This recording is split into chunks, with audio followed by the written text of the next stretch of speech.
Dismayado si dating First Lady Ming Ramos sa mga ginawang pambabastos ng ilang miyembro ng ASCALS sa kanyang anak na si Christy Ramos na nagsilbing match commissioner sa kanilang laban.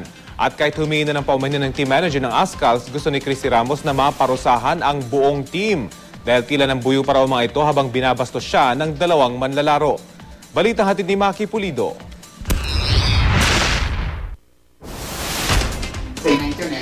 Habang binabastos daw si dating Philippine Olympic President Cristina Ramos ng Philippine ASCALS members na sina Angel Guirado at Lexton Moy, nagtatawanan, naghihiyawan at wala raw ni isang ASCAL player ang pumigil sa kanilang mga teammate. Kasama na raw doon ang magkapatid na James at Phil Young husband.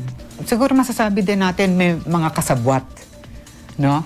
Kumbaga, dun sa kwartong yon, nung nangyayari lahat ito, nagtatawanan lang yung mga players, yung mga officials na nandun, walang ginawa.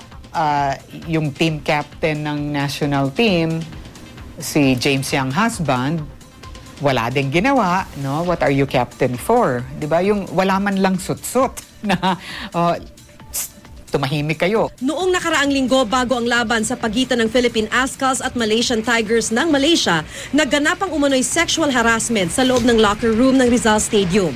Habang ini-inspeksyon daw ni Ramos ang mga miyembro ng ASCALS bilang match commissioner, tumabi raw sa kanya si Lexton Moy at nagparinig tungkol sa bra size.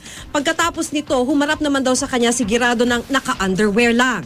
Sa bawat pagkakataon, naghihiyawan at nagtatawanan naman daw ang buong team. Doon ako nalulungkot nga na nanggaling pa sa kanila, no?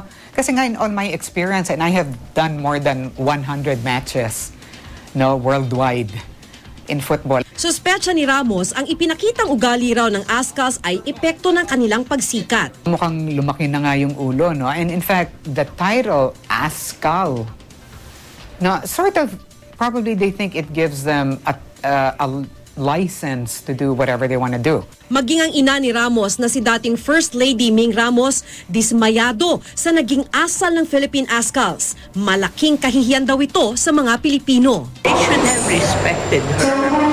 Instead, they were laughing when she was checking their ID and their uniform. No? Let's behave naman. Nakakahiyang Pilipino. Well, what Kobe teaches is team members to behave better. Pakita natin that we can behave ourselves. Sinubukan naming kunin ang pahayag ng team manager ng Kupuna na si Dan Palami, pero hindi namin siya makontak. Ayon naman sa Philippine Football Federation, sakaling mapatunayang guilty sina Moy at Guirado, maaaring maharap sa suspensyon o tuluyang maban mula sa paglalaro ng football ang mga ito. Maki Pulido, GMA News.